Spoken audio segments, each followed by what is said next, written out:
Hey, How how are are you? you? Oh, I'm okay. How are you? Thank you so much for coming today. We really appreciate it. Yeah, for sure. Yeah, so do you think you could start by telling us a little bit about who you are, what you do, and how you got involved with Get Us PPE to begin with? Yeah, okay, so hi everyone. My name is Stephanie Zeller. I just finished my undergrad in public relations and studio art at the University of Texas at Austin. I got involved with Get Us PPE because I was hearing all this crazy stuff about PPE shortages and the coronavirus, and kind of as everything was setting in March and everything went online, and I had to go online for school. I started thinking about how I could get involved, and I had all this kind of newfound free time, and I was trying to figure out what I could do to help.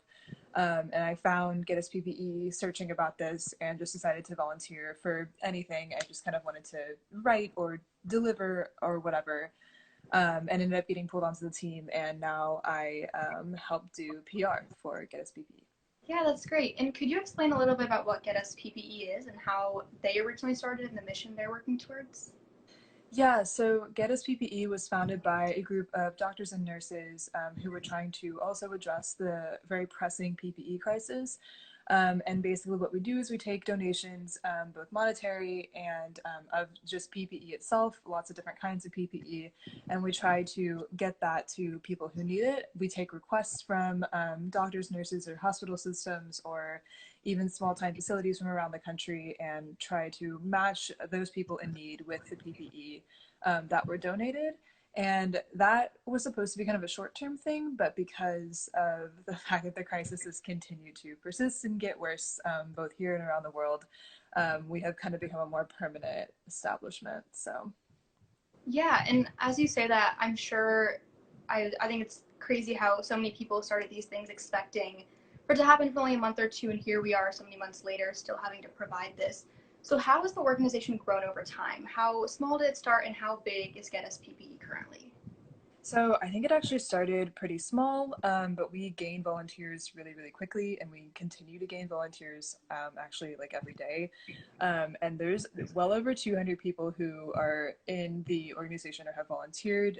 We have people that kind of come in and out. So sometimes people volunteer just on like you could say like a freelance type basis where they do like a project and then they bounce. We have people who are not part of the main organization, which is well, we are kind of an amalgamation or like a central group for all of the sub organizations that are in each city. And there are much more people within those organizations all around the country, so it's really spread out. Yeah, and as this has happened, how did you guys start by just doing one type of PPE, or what types of PPE are being donated, and where do you see the most need for it right now? Oh gosh. Yeah, so that need has really shifted as the pandemic has kind of shifted in severity across the country. Um, we were just donating, I mean, it depends on kind of the donations that we get, right? And you can see in the data that we have that a lot of the time people are requesting different types of PPE at different amounts, depending on the area, the state, and what they need. So, for example, at the beginning, I think there a lot of respirators were needed, and more recently, we have seen gowns really go up in need.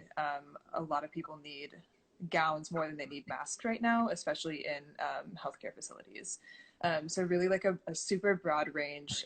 It goes even beyond that to like booties or gloves, or cloth masks versus surgical masks.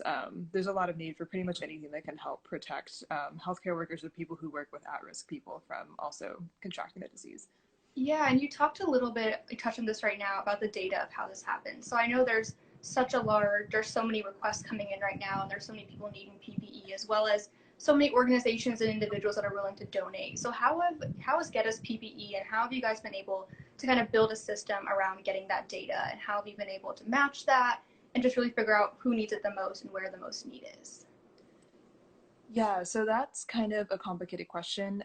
Because we are all volunteers, we've kind of been basically building as we go, which has been difficult. And even though we have all of these great data scientists from across the country, we've kind of been addressing the need sort of as it comes.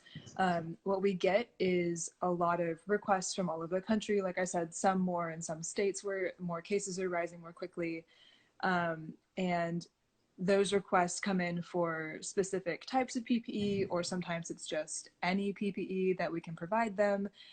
Sometimes it's a lot, sometimes it's a little. And what we're really working to do is focus now not just on any healthcare facility that needs PPE at any time, but specifically those that are in really dire need. They're going to run out very soon.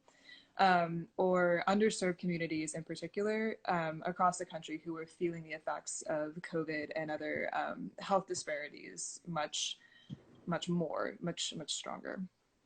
Yeah, and could you talk a little bit about those disparities that you touched on a bit, about what areas and what regions are you seeing that have that disproportionate effect by COVID? Yeah, so in a lot of urban areas, for example, some of these hospitals and healthcare centers have a lot of money and resources and are much more capable of kind of repairing their supply chain faster. And so they've been the ones that have kind of benefited more immediately from any kind of, government intervention or any other type of nonprofit intervention to kind of get them PPE. But what we're seeing as well is that in especially Native communities, in Black and Brown communities, in areas where there is not as much money and less urban areas, there is a much greater need for PPE, especially rural hospitals, while some of these more urban, more well-off hospitals are kind of able to, like I said, repair their supply chains. Urban hospitals are still kind of left out of that, as well as anything that isn't a hospital. So places like mental health facilities or prisons. Prisons are a big one, and we've seen a lot of outbreak at prisons specifically because of the conditions, but they're also really low on PPE. Areas along the border, a lot of different places that are just underserved in other ways as well, or that issue is being compounded by a lack of PPE.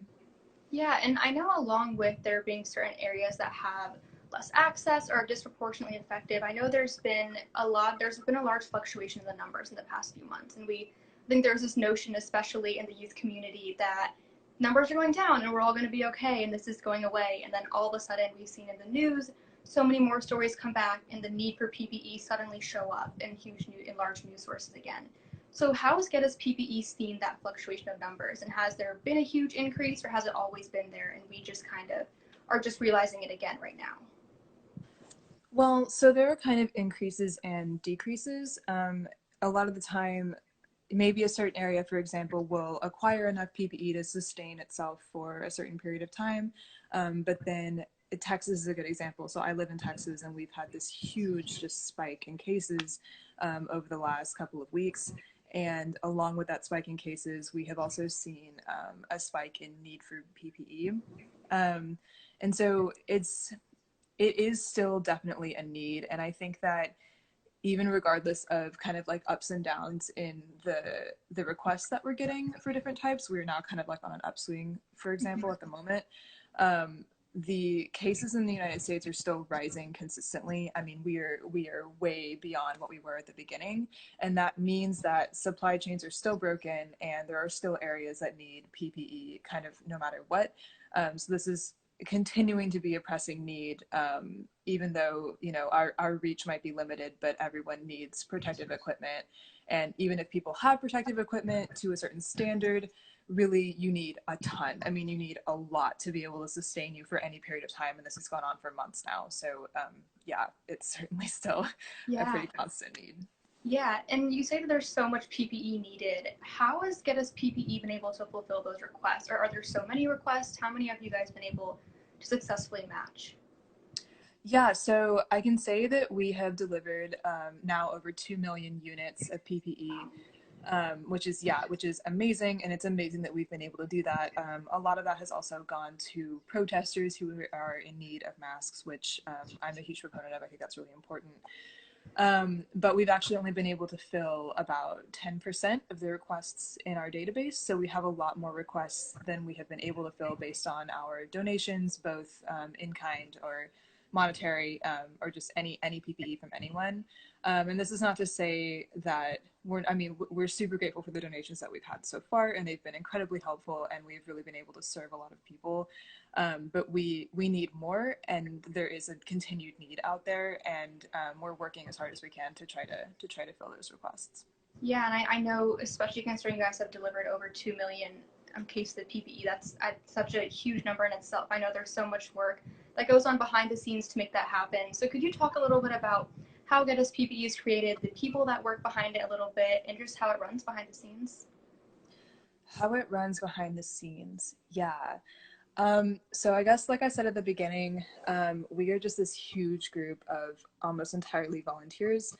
So these are people that, me included, are taking time out of our regular work days, either after hours or during hours or on the weekends or whatever, to either match people in need with PPE donations that we're getting, to facilitate the donations. Some people are literally getting in their cars or sometimes their personal planes and driving or flying PPE across the country to get it to people who need it. So that's one aspect of that, is that it's it's been a little bit ad hoc and kind of scrappy so far, because that's been the situation. I mean, we just were formed in like March, and things have moved really fast. And then there's also the communications team, which tries to gather donations and gather support. And what I do is help get the word out about the places that need PPE, and the fact that we're still kind of having this consistent need, despite the fact that the news cycle has kind of moved on. So yeah, it's very scrappy at the moment, I would say, but we are kind of moving, like I mentioned before, into a more permanent position, as what we're seeing now is a permanent need, at least for the time being, through the end of the year and maybe at least next year, for PPE. Yeah. Yeah, no, I think it's really amazing to see so many people from so many different places around the country and around the world kind of come together in this time. That's really amazing. Yeah. Could you talk a little bit about just, I think, the need in general as this goes further, but how can youth get involved? I know you say there's a need for donations, there's a need for this, but I know a lot of us, especially in high school, aren't able to give money or do that, but we do see this need around us every day. So what are ways that you think people our age or youth could get involved in helping to mitigate this crisis? Yeah, so I think that there's kind of a stigma around the phrase raising awareness. And a lot of people don't maybe feel that they're taking enough action just by raising awareness for something. But as a high schooler, maybe you're still living with your parents, and you don't have your own money that you can give, or any way that you can like physically help right at this moment. Using your social media following. Social media is so powerful, and we're seeing it in the field of communication just become an incredibly powerful weapon for fundraising, for communication, for a lot of different things, leveraging your personal social networks to bring awareness to the crisis, and also to encourage other people to then bring awareness to their following, to the crisis, and encourage people to donate, encourage people to talk about it, and to encourage people to go to the website and see what we do and share that with other people. And that makes a really, really big difference, actually. Or sharing articles even that have been written about this to kind of help educate people about what's going on, I think can have a huge impact, because we're never reaching absolutely everyone, and so anything that you can do on that front is extremely helpful, outside of physically volunteering. Yeah, and I think it's really helpful to even hear that there are so many more ways besides just having to give money, in which you can really know that you're making a concrete difference and not spreading something that you think wouldn't help anyone. But can you talk a little bit about the success stories that have come out of this? So I know so much work has gone in behind the scenes. You guys have moved so fast, but I know there are also some really amazing success stories and stories that just show that what's happening right now and what Get Us PPE is doing is really making a difference. Yeah, there's a couple of really interesting ones. So one of the ones that I got to work on kind of earlier on when I first joined this organization, was about this guy out in California who, he's a Hollywood producer, and obviously they can't do any of that filming right now. They can't go into their literal like physical studio space and do anything. And so he worked with a number of local organizations to turn that physical studio space into a place where people could manufacture face shields. And so not only did this occur on the back end, but they were able to manufacture and then facilitate the delivery through Get Us PPE to a medical center in need of face shields, and that was a successful delivery. And I thought that was really amazing because that's an example of someone kind of using what they have and taking that extra step to do something that benefits a large number of people in the end. That's just one example. I can talk about another one if that's something. Yeah. So I had the pleasure of talking to this woman who's out in Virginia who owns sorry, who owns a puppy store. Like they sell puppies to people who want puppies. And she was telling me that they thought they were going to have to close down. Once the shutdown started, they were a little bit worried about their business. But what ended up happening was they were allowed to stay open because they're essential. They're an essential business because they had to take care of the puppies. And in quarantine, so many people wanted puppies. Like everyone was like, this is the time to get a dog because I'm home, I can take care of it. So they had lines out the door, and she took that opportunity to that extra revenue to hire people who had lost their jobs, and was able to actually buy a ton of fabric and hand sew, she and her team, and I think her mother, a large number of just cloth face masks. And then they were able to distribute through Get Us PPE to those cloth face masks to a homeless shelter in DC, which is working to provide PPE and other necessities to people who are on the streets right now, which is obviously a really difficult time, and it's a serious hardship that I'm happy that someone is addressing. So yeah, that was really amazing. She was so passionate about what she was doing, and she was so excited and was so happy that we were able to help find a place for those masks to go. So yeah, just another example of so many people are really working hard to take what they have and do what they can to help, you know, any way they can, which I think is amazing.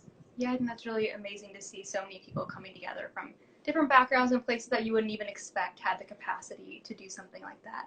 Yeah, exactly. Yeah, on that note, I wanted to pivot a little bit to your personal background and your work as a research scientist, as a writer, and your work in public relations. Could you talk a little bit about how you initially got interested in that and the journey that kind of led you on? Yeah, so both my parents are in STEM fields. My dad is an engineer. My mom used to be a chemist. And I grew up kind of doing science experiments, you know, and I've always been really interested in that stuff. But then when I got to college, I was like, oh, I don't know, you know, maybe I don't want to be in a lab. I don't know that I want to be doing this kind of hard science stuff. And so I got into public relations. And I, halfway through my college career, was in a life-threatening accident, after which I was in the hospital for a while and kind of really like literally experienced what it meant to have someone save your life and what that kind of healthcare could mean. And after that, yeah, I mean, you know, that changed my life. And so I got involved with the Texas Health Journal, which is focused on health communication specifically, to all populations, and kind of focusing on equity of healthcare and getting certain messages out to certain people. And I started writing for them, started doing communications work for them, and that was an amazing experience. And I was like, oh, okay, I can do this for a health field, or I can do communication for STEM. And after that, I worked at NASA Johnson doing public relations for them. I moved over to NASA Goddard and did earth science, public relations, and writing for NASA. And that was amazing. And yeah, now it's kind of a big pivot, but I've gotten now into actually researching improved science communication efforts. So at the moment, I work with a team at Los Alamos National Laboratory doing climate data visualization and communication, and storytelling. So really working to find new methodologies to help people understand a different kind of crisis, but one that is just as pressing, that unfortunately we have not paid as much attention to as I think we should be. But yeah, those things have really led me to pay a lot of attention to what's going on with Get Us PPE, especially because things like climate change and something like a pandemic really are compounding crises, and people who are already having a difficult time, groups that are underserved by society in general, are experiencing the compounding crises of climate change and COVID. And I think it's especially important that we're able to serve those groups, which is one of the reasons I'm really happy to be here doing communications work for Get Us PPE, because yeah, I think it's important. Yeah, I think it's really cool that you found such a prevalent parallel between those two issues. That's really great. Could you talk a little bit about your experience in college in public relations and what it was like graduating with that degree? Yeah. Well, my graduation itself was a little bit non-traditional. We didn't quite have one. Yeah, I think a lot of people that are in public relations tend to go into agency work. So basically, if you work at a PR or an ad agency, you have clients, and those clients will say, I need X, Y, or Z, I need more attention, I need more whatever, and you help them achieve that. You create a plan for them, and that's most of what my degree was. But actually, I found out as I went through my degree that a lot of people were interested specifically in nonprofit work. So kind of, and I think more and more each year is from what I've heard from my professors, more and more people are going into PR and advertising, but don't really want to do that for a product. You know, they're more Yeah. interested in using their communication skills for a nonprofit. So interestingly, that's kind of what I was trained on, and I think that was my initial goal going into things.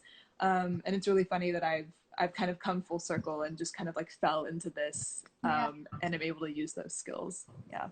Yeah, that's great. So we have a few questions that people have asked. Oh, cool. So someone asked, how can we enforce people to strictly follow quarantine procedures? How can we enforce it? Well, you know, I don't think that, I mean, it's really difficult to force someone to do anything.